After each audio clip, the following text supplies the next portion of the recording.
Welcome to episode Brenda 49. We're on today, No way. the Blindsided podcast. And today we're doing fear masked by nice.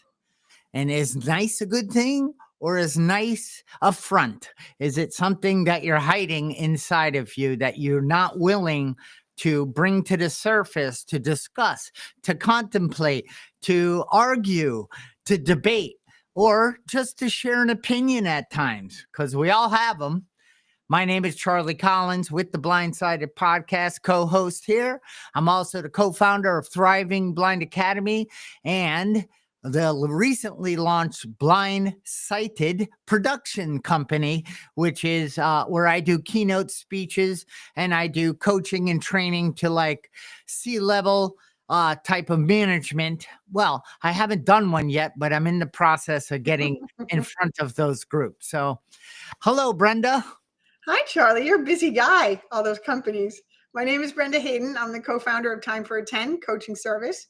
We are an emotional awareness, emotional intelligence coaching service. We help people get to the exact nature of the things that are disturbing them. And we teach them how to challenge their conditioned thinking by teaching them metacognition, how to think about your thinking, right? And I'm also the co-host of the Blindsided podcast. And I'm excited to be here today to talk about the nice mask, a mask for fear. Love it, Charlie. All right. So, Brenda, I thought it would be cool. I found an assessment and at the very bottom, I think a doctor, give him the credit. He's a PhD. And I found this nice assessment, and I thought it'd be kind of cool if you brought me through it. And, the only way to figure out these things, and then we'll give some stories and examples of how nice could be blocking you or could be your go-to emotion, really, because we're going to talk about a bit of emotional intelligence and different things in this podcast. So here we go. All right, hold on, Charlie. I'm going to pull up my calculator so I can keep track of your responses while we're doing it. Okay, so we're going to take this assessment. Not we, Charlie's going to take this assessment. So on a scale from 1 to 10, Charlie, 1 being like almost never and 10 being always, answer this question. I often nod and agree with others, even if I secretly disagree. That's on the left-hand side. So that's on the 1 side. And on the 10 side, we have, when I disagree with someone, I ask questions and share my perspective. Where do you fall on that scale? 9. Great. So on the lower end, I often talk about what other people want to talk about and show interest, even if I'm not interested. And on the high side, I skillfully interrupt when I'm disengaged and steer conversations into areas that interest me. That's a bit self. So I would say 7. Okay. I often stay in conversation longer than I want to and feel guilty about ending them, or I end conversations freely and easily whenever I feel done. 10. I can attest to that. I wait for others to ask me questions before I share about myself, or I openly share whatever I would like to about myself. I feel like it's a selfish question, but I'm looking at it as in, opening the door and talking with people. I'm going to say 7 on that one. Great. I avoid touchy subjects and I'm careful not to offend anyone, or I speak about whatever is most engaging to me.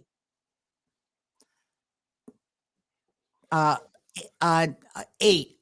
And you and I were doing that a little bit before. We were getting a little, Yeah, we're agreeing to disagree on something. Yeah. Because do we want to be right or happy? Yeah, both. I always am. Next. Right. I'm responsible for how, hang on, I missed one. It's bad to say things that may hurt others. I skillfully speak what feels true for me, even if it might upset someone. I don't have the power to make people upset, but I know that people think that. So anyway, that's an 8. It was an 8 for me too on that one. Okay. I am responsible for how others feel. I'm responsible for my feelings and others are responsible for theirs. 10. Yep, me too. I feel guilty when I say no to someone, especially if they really want me to say yes. Or I say no when I don't want to do something and I feel good about taking care of myself. 10. I feel uncomfortable asking for what I want and often talk myself out of asking. Or I feel I freely and boldly ask for what I want in all of my relationships. 7. Nice honesty there. If someone is doing something that bothers me, I try to forgive and just let it go. I quickly address the things that bother me and make clear requests. I'm still a little wimpy in that area. 8. Me too. I think I had a 7 on that. I avoid any sort of confrontation or conflict. It could mean the end of the relationship. I initiate difficult conversations and work through conflict and disagreements. 8. I often worry about whether I've upset or offended someone after an interaction, or I don't stress about past interactions, and I trust most people enjoy being with me. Oh, 9. I avoid eye contact, especially with people I find attractive, because I don't want to make them uncomfortable. I hold eye contact with anyone in a relaxed and comfortable way. That's a tough one for a legally blind guy, but I hold my space, keep myself tall, my head positioned, and I don't cower, or so that's a 9. Good. I secretly resent others for being selfish and not giving as much as I do. I clearly ask for what I want and meet my needs from a variety of relationships. Well, seeing that I've done so much work on the first question, I secretly resent. I needed to master, and we're going to talk about that actually in this one, Brenda. Yep. So I have learned how to master resentments. Doesn't mean I dissolve them or do the work. I sometimes hang on to them, but I really work hard at this one, not to secretly resent. So we're going to go 8 on this. Now, I don't know who we are. I mean, me. I think there's another page, Charlie. I think there's one more question. No, I got them all on here. I did. I put them on one page. So you scored an 8.43. Out of, okay. So. And when I did this assessment, not to compare, I scored an 8.21. So we're pretty close. Not surprised. Because we do this work, so yeah. It's, yeah. All right, great job, Charlie. So what does all that mean? It means that if you had done that to me years ago, I would have been a 1. No, seriously, like all the left questions, I feel grateful. I feel like, wow, I have the power to change, to step into my voice, to believe and to share and to interact with people. And, Brenda, let me just tell you a little story. Oh, please. So say I'm over at a neighbor's or something years ago, and you're at a party and they get pizza. And there's pizzas and there's different kinds and everybody's enjoying. And then it comes down to the last pizza and there's only 2 pieces left. And I want one of them. And then the person holds that big pizza box in front of you and says, hey, there's 2 pieces. Who wants one of the last ones?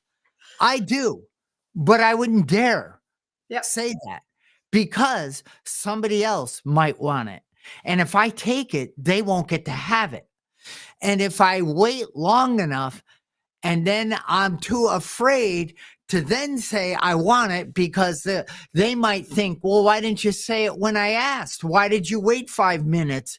Well, I was afraid that I might take it from someone else. And I don't like to hurt people's feelings or do the wrong thing because I want you all to like me in this house. And it's like, that is pathetic. And it isn't. But I then look, If that was me now and I wanted the peace and they asked, how do you get things in life and how do you move forward? You respond, yes, I would want one. Does anyone else want it? I'll split it with you. But I am not giving it up because I feel I just need to be nice. Yes. And Charlie, one thing that struck me, and I've done the same thing, by the way. I mean, before doing this work, I was 100% a people pleaser because I was afraid of being rejected, abandoned. You're not going to like me. What are you going to think of me? I wasn't comfortable in my own skin. I didn't know my own worth and value, right? And then I did this work and that all changed. One of the things I heard you saying during the assessment a couple of times was, well, that may seem selfish. So that may seem selfish. So, and one of the things that I've learned in on this journey to becoming my authentic self, which is an expression of the divine, I'm created exactly how God source universe wanted me to be created, right? Is, selfish is subjective. It's a subjective judgment. And we know that anytime you're judging yourself or others, there's an attachment to it. So is it selfish when the oxygen mask comes down off the plane to put it on yourself first? No. No, because if you take care of yourself first, everything else falls into place. And that's something I had to learn. So what does that mean? That means if I stay true to myself, my authentic self, then I'm not going to be resentful. I'm not going to go home that night saying, I wish I had asked for that pizza, right? I could skip all of that and be true to myself, not judge myself for being selfish, and say, yeah, I'm going to end the conversation or interrupt because this isn't working for me. That's not to say I don't be of service, but how many conversations have you let go on and on and on because you didn't want to hurt the other person's feelings? How many? Yeah, like A notebook full. right. Right. Yeah, they all ended up on our fourth step. Yeah. I did a video one time, right? There was a person calling on my phone. And I looked at the phone and I said, oh, I'm not picking up that call. It's going to be an hour-long call, right? And I didn't pick up the call. And the reason why I did a video on it was because that is me being afraid to set a boundary. That's what it is.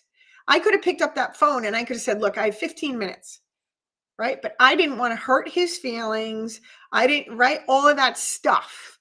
That doesn't even belong there. I only have 15 minutes to talk to you. Can we do this in 15 minutes? If not, we need to talk another time. So simple. I know.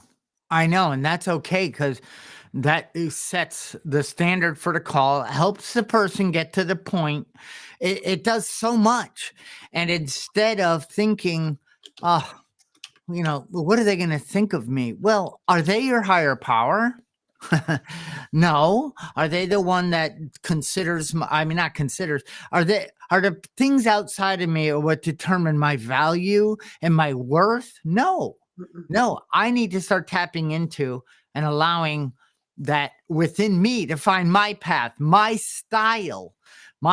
Is mine abrupt? Is it warm and fuzzy? But Brenda, there's nice and there's and there's kind. Kind is more compassion, empathy, thinking how you could help that other person in a way that helps them. Nice is allowing them to be toxic and do their thing and just, and maybe even agree with that garbage. I almost said a bad word. to agree with that crap and that just doesn't feel good. I'm not willing to do that anymore. I put up, I'm not willing to go there up, because Brenda, there's EQ and there's IQ. IQ, that there's a limit. I can't go to a college and increase my IQ. I think I was born with an IQ. But an EQ, which is emotional intelligence, is a lifelong journey for me. So far, I haven't mastered my emotions. I haven't mastered knowing, an emotion which is driven by 100 forms of fear is now running the show. Yeah. And then I getting better at recognizing and being aware of that. Yeah. I mean, Charlie, that's exactly why I went back to school. When I'm learning about emotional intelligence and cultural intelligence and how to take the blinders off, which is looking at the world as it relates to me, right?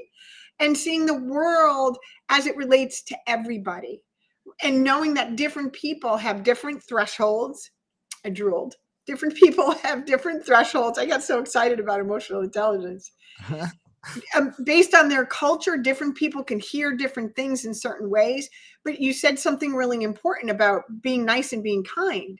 You could, and there is a huge difference. You could set a boundary in a very compassionate, loving way that isn't offensive. And that's really the fine tuning of this that I had to learn through emotional intelligence and cultural intelligence and social emotional learning and all of these through somatics and all of these things that I learned as part of the program that I'm in, and identifying with my spirit and what makes my heart happy and all that good stuff. And it's really about the way you deliver the boundary. If you deliver it in a kind way, it's good for everybody. Yeah. Yeah. Well, talking down to is never received well by anybody except nice people. And sadly, people are, if you're one of those nice people, yeah, I'm sorry. I'm sorry. Oh, yes, I'll help you do this. Yes, I'll do this. Yes, I'll do that. And then I hang up the phone and I go, "Rah, rah, rah, rah, rah. I'm so stupid. What's wrong with me? I didn't have the power to say no. I did, but Right. I didn't. That that is torture. And that's where resentment comes from for me. And Brenda, fake it till you become it. What does that mean? Stand tall. I have people in my life, whether there's in the neighborhood or they're all different, right? They approach things differently. They think about things differently than I do. And that stuff used to really, like, if somebody said something a certain way, I would think that's stupid. Or I would think, what's wrong with me? How come I don't know as much as they do? I never just received it and thought, wow, that's an interesting way to look at it. Well, I really like the approach you're doing. I didn't see it that way. Why? Because I have certain values and beliefs that guide my thinking. And then the gift of being around others and having them share it and debate and even argue at times. And then, go back to love. It's like I grow mentally, spiritually more than, than I ever could imagine. Yes, absolutely. And I want to share something that's important to talk about. When you are being nice, when you are not honoring yourself or saying what's truly going on, what you're really doing is you're creating a secret contract with the other individual, and they have no idea this contract exists. And what I mean by that is when you keep giving, right? Oh no, you have the pizza. Oh no, I'll do that for you. Oh no, right? And you're doing and giving, and you're not doing or giving authentically, right? It's a mask that you're putting up because of fear. But you're keeping track of all the stuff that you're doing for this other person, right? And when it comes time for them to reciprocate and they don't, who suffers? I do, because I'm the one with this secret contract thinking, well, I've done all this for you, and you're going to say no to me on that. I mean, I can't tell you in my past, right? When before I did this work, I had like 200 pages of resentments against people that had no idea what I needed from them because I never told them. It was all up here. Secret contract.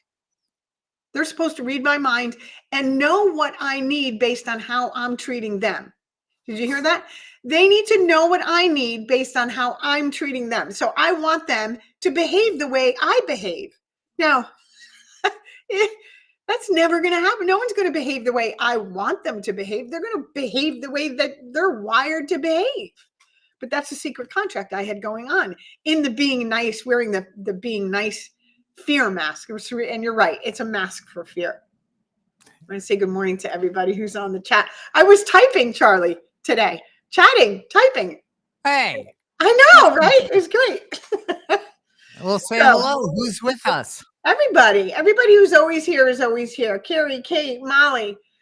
I don't see Cassidy this morning. Well, she's with Molly. Oh, hi, Cassidy. All our regulars are here. Should I scroll down and list the rest of them, or is that enough? Yes, please. No. No, we love you. Thank you. That's funny, because you asked that question, and my niceness wanted to kick. Oh, that's fine. You do you. No, do it. No. And I was like, nope, sorry. So, Henry Ford, of course. If you think you can or can't, you're right. Yep. And I can improve my worth, my value. I can step into, why is this percolating? Why, when I help, I'm working with somebody doing something in the neighborhood and helping them with something, and there's a way, and there's a teaching thing, and there's, that wasn't who I used to be. I would say I'm legally blind. I don't know everything. So I'm not even going to take the chance to fail or to tell you I can't or I don't know how. And I'm not that guy anymore. If I don't know, I can't help with that. I don't know how to do that. Or can you help me? Will you teach me that? I think together we could do something. It's not my way or your way. Let's come up with a better way. These are things that were absolute mysteries to me for many, many years of my life. Mine too, Charlie. Mine too. And fear. It's that evil and corroding thread shot through the fabric of our life. It's just, and it's not even real. It's not even real. What came into my awareness when we were talking about what other people think of us is, and I put up a little poster on TikTok this week about that, is rejection is redirection. So if somebody's going to reject you because you're being authentic, then maybe that relationship isn't resonating. Maybe that relationship isn't resonating. Yeah. Right. Well, I'm just curious, what lower third do I have on there? What lower third? You got YouTube at time for a 10. You got time for a 10. My turn. Your turn. Subscribe today, it says. If you guys haven't subscribed yet, you need to subscribe. Yeah, if somebody's on this and hasn't subscribed, I won't get mad, I guess. So Brenda, there's our brains are built to keep us safe, right? So, think about the old days, I mean, you had to just try to stay safe all day. So when we get into a certain mode of being nice, of not offending people, of thinking that my niceness is making them happier or, making their day better. I mean, we could do codependence too. And, what am I dependent on? Do I think if everything goes well with this neighbor, this friend, this other parent in the school and everywhere I go, is if everything goes a certain way, that's nice and the day would be good. But that's crap. So, but I'm safe in that way. Like I'm built and I'm comfortable doing it this way. It's familiar to me and I'm feeling safe. My mouth is closed. I don't like the way a teacher was saying something or at a parents' meeting. I don't like the direction, but I didn't raise my hand and share how I think it should be to open up more dialogue and debate to shape a better way. And that was me at times. There was a time that we were in church and the kids were young and the priest asked a question like to the kids, who wants to come up and share something? And my daughter's hand went up and I went, put that down. People are going to look at us. And what happens if your share isn't, I'll look bad. Uh, because you're my daughter and I'm dependent on you looking good in your success. Yes, Cassidy, that was you. And and I was horrified by that, Brenda. mm, And what horrified me more in the moment, I was like, oh, but my reflection as I got well and did the work and started looking at self, I went, oh my God, talk about selfish and self-centered, driven by fear. I'm afraid that my daughter might not answer the priest properly in front of the churchgoers. And then the people all are going to send an email out. That's Charlie Collins's daughter. What a loser he is. I mean, the fact that you have the ability to raise your hand and put yourself out there, I said, I wish I had that strength. right, right. And I wanted to work towards that. And I do now. Yeah, yeah. Good for you, Cassidy, by the way. Good for you. You know, Charlie, one of the greatest tools that was given to me by my coach about this kind of thing, about dealing with the fear of what other people think of me, is you're not that important.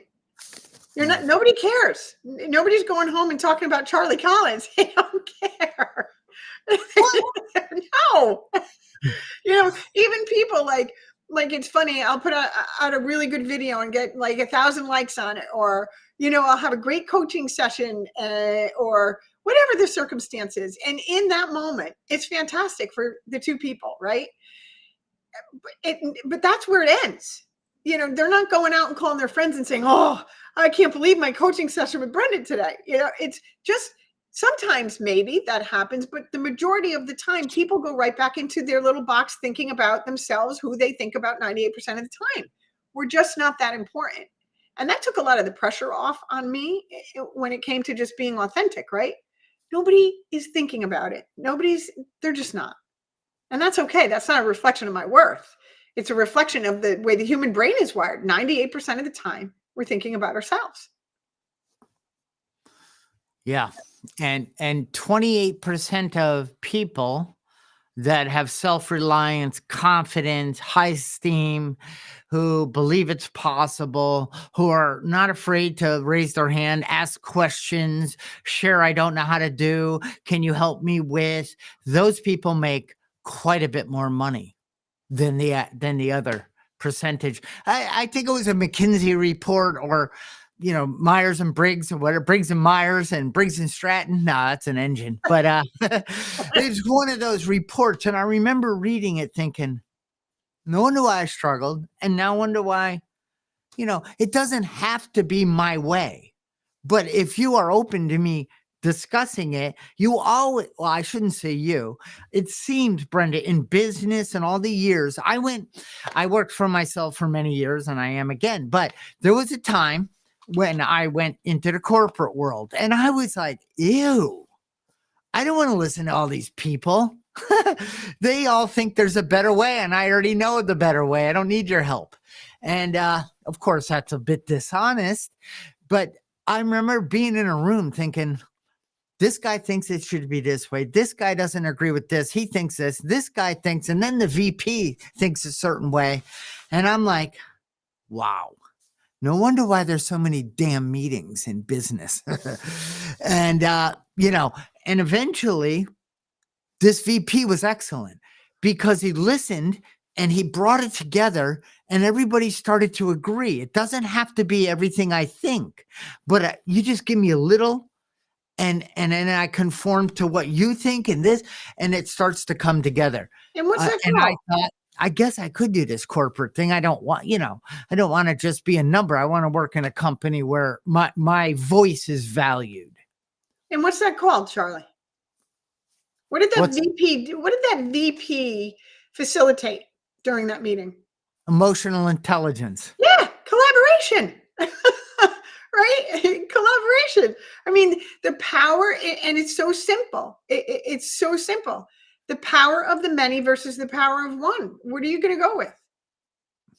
The power of the many. So you get 100, you got 10 people in that room, all with great ideas that they're passionate and they believe about.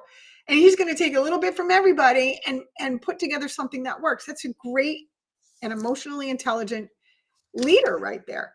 That's why he was the VP. Yeah, exactly.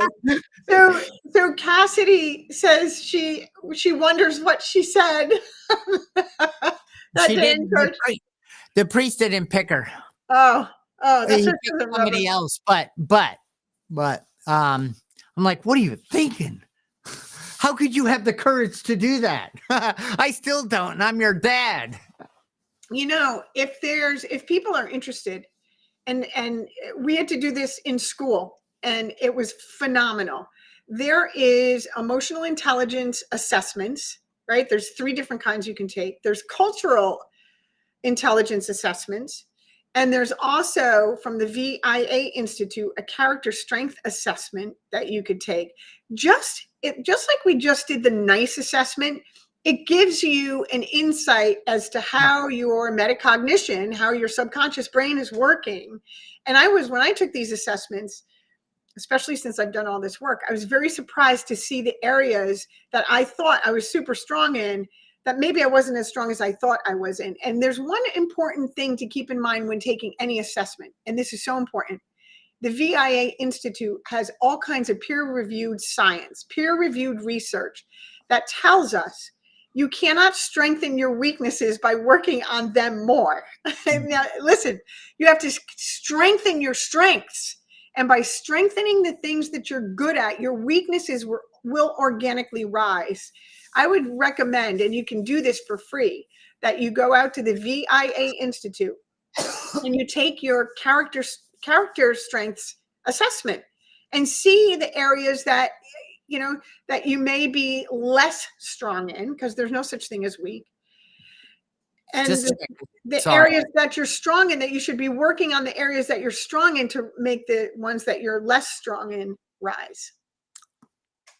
And if anybody wants that assessment, we threw up on the screen earlier, which is this.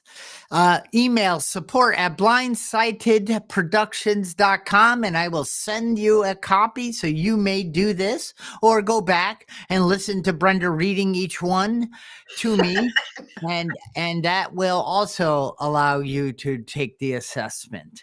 And Because like Brenda said, it gives you a point, an idea. No, it gives you, like, it's not so much the truth that, oh, I've been in this bubble and I want to move towards that. So now I'm aware. And that's what emotional intelligence is. Why are we nice? Because we're not recognizing that we don't want to offend, that we want to be seen as easygoing and safe, and it's okay. And I want you to invite me to your parties, and I want to, but you become one of those people that I don't want to invite because you're boring. I don't know about that. It's just your quality of life is not going to be very, very good if you are not being authentic. That's just it's very painful to live that way. And the other thing is, if anybody's interested in any of the emotional or cultural intelligence assessments, just email me at timefor10, TIMEFORATEN @gmail.com, and I will send you links to those assessments, and you can take those as well.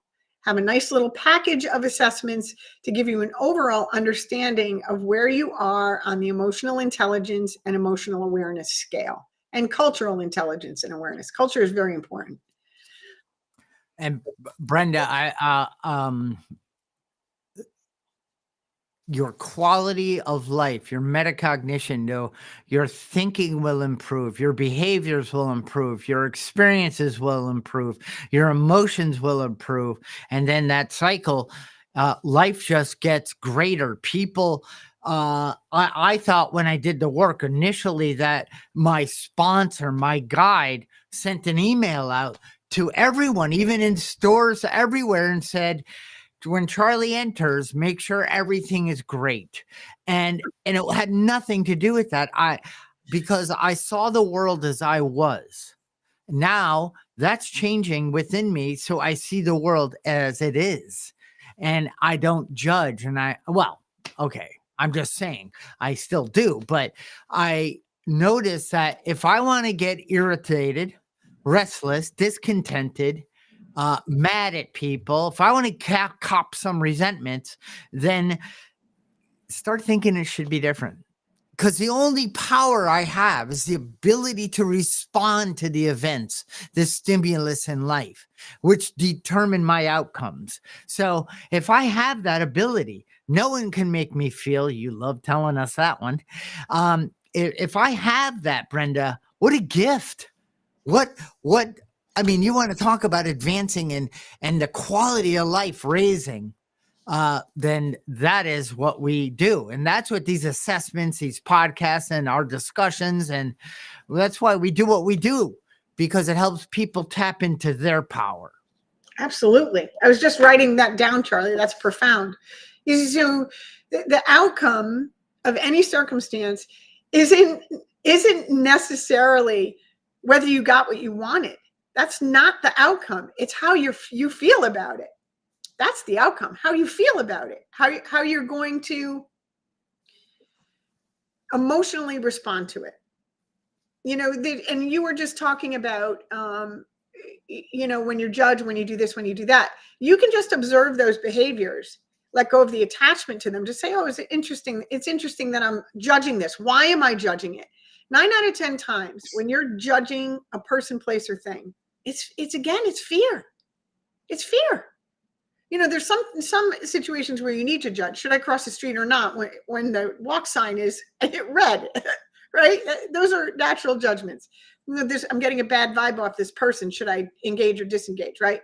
You got to listen to your intuition and things like that. Those are positive uses of judgment.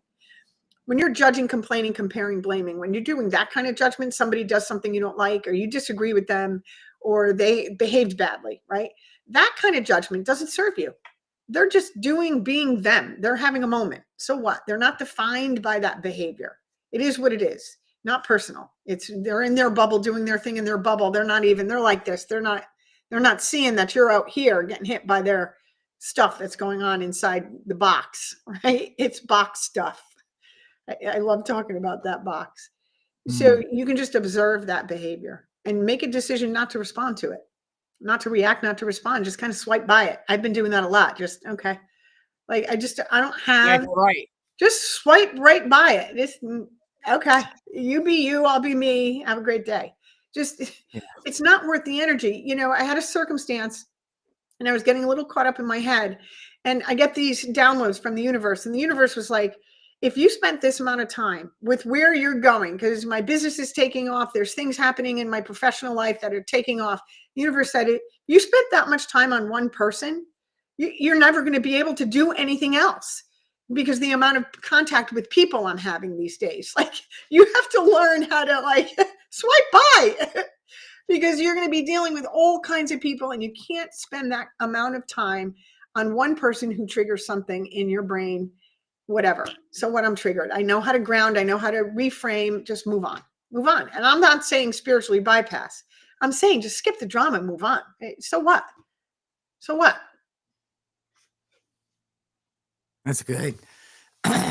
Excuse me. I still get angry, and I still get mad at me. And, I have, I was about to say I have pants on, but I didn't mean it that way. Of course I do. But I was putting my hand in the back pocket to put something in, and the pocket was all bunched up, and I can't get my hand in. And I'm like, who's the stupid designer of these pants? It's so funny how I instantly don't take responsibility. I instantly want to blame the dumb manufacturer, Tommy Hilfiger. I don't know the names of all that. But anyway, and it's just my pocket was bunched. It's like, and then I laugh. It's like, why would you get upset over that? You can handle like difficult things, but the little things sometimes still get me. And Brenda, one of the things you and I worked at, life, you need to master resentments. First of all, and what does that mean? First of all, emotional intelligence, it needs to know our mind, our bodily feeling, it's body, mind, spirit. We need to know when stuff's bubbling up, cropping up. Okay, so I first need to notice. I always use a store, but whatever it might be. And if I'm not aware of that and then I cop a resentment, which means I believe that it should have been differently than it was, and then I take that out with me and then I share it with others and I just store it. I never resolve it. And then I find that I'm attaching to that. And I'm going to be nice because nice doesn't trigger my anger inside of me. It just until I get outside of the situation, then I beat myself up. Why didn't you ask? Why didn't you? I remember paying for something. I wouldn't even look at the price, Brenda, because I can't see. And my magnifier, and I wouldn't ask the clerk because they might ask me, why can't you see it? Yeah. Because I'm a loser. I was too afraid. And so I would say, I'd bring it up and the lady would say $32. And I'm like, oh my God, I thought it was 12, but I would still buy it. Yeah. Because, I'm nice. I don't want to let them know they overcharged me or, I can't. And it's like, I am so not that guy. Hey, can you scan this for me? How much is this? Oh, the price is right there. I know, but I can't see it that well. And I don't want to pay too much for something. So, oh, yeah, no problem. Boom, bam, boom. Oh, my God. Life gets so much better. So I need to master. And how do I master that? By awareness, by metacognition, by understanding right now my body is starting to feel a certain way, which is going to trigger my brain to respond or react. And I've been able to widen that gap over the years. That's beautiful, Charlie. That's beautiful. I want to throw something in here. some energy and vibration stuff in here. I just want to throw it out there, right?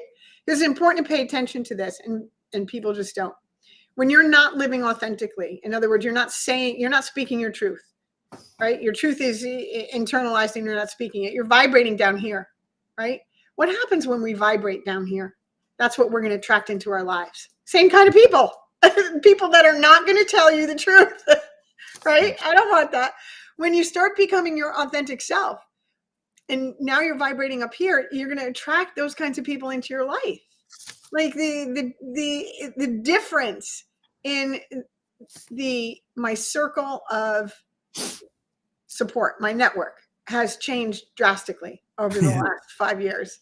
And I have authentic, meaningful, deep spiritual relationships with people today that I didn't have before. And I have a rich life as a result. And it's rich, not financially, it's rich spiritually and emotionally. And that's, to me, that's gold. That's gold. That's because you're not dependent on outside of you for your joy, for your quality of life. You're not dependent outside of you that it has to be. Because if you were, well, you've had some difficult school stuff. You certainly have had some difficult work stuff. You have had some, things in your life that if you depended on that, you would not be the bubbly, happy, joyous, free woman who is looking to serve and tell me to my face at times when call me out and I feel uncomfortable at first, but then it's talked out and I see a way through and you give support and welcome to coaching. But people can't. There's probably plenty of wimpy coaches out there, but the coach that helps you the most is the one that helps you see within you what's blocking you from the true essence and authentic person you're meant to be. And Brenda, and I know we're getting near the end. And in school, I love when you talked about weaknesses. Why in school did they just show me what I did wrong? Why in school did they with red too? And then circle at the top 38. Well, okay, 67. Like out of 100, like bad. And here's why I'm going to put it in big print. So that's the first thing you see. You're bad. And here's all the bad. So let's teach you how to get the bad better. Yeah. Instead of showing me the green ones, let's show you how to thrive in your authentic self. Yeah. And teach you how to be the best version of you. No, they don't do that in school. They do that in blindsided productions. The pedagogy in school is starting to change because they do understand that is very detrimental to learning. That's not true. Learning is transformative. That is not transformative learning. No.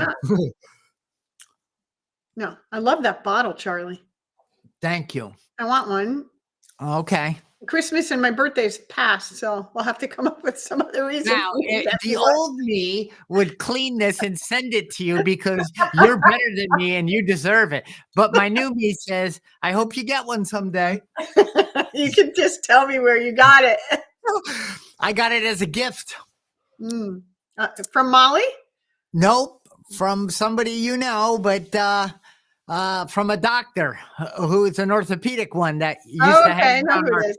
I know who it is. I went to a Gempo Roshi, a spiritual weekend, and it was shown that this bottle left in the light in the spiritual energy. So he bought me That's them. nice. I know, You're but fine. that's how I was expanding my my awareness of what's possible.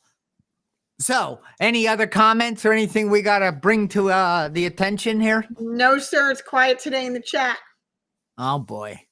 I guess everyone's just being nice. Great. This was great, Charlie. I love talking about this and assessments. And please, guys, go out to the VIA Institute and take your character strength assessment. You're going to love it. And please, come back, comment, send us an email. Do you want us to move into codependency? Whatever. Give us topics. Yeah. I do trust and I pray about this stuff, and I wait until something comes, and then something comes, and I'm like, huh. And then I go, boy, that's so funny because I struggled with this, and now I'm here. And what did I do to get here? And that's what we like to share here is our experience. And we'd like to help you find your authentic, true self. Awesome. Have a great rest of your weekend, guys. And don't forget, share it, like it, and whatever else there is. Bye-bye, everyone. Bye.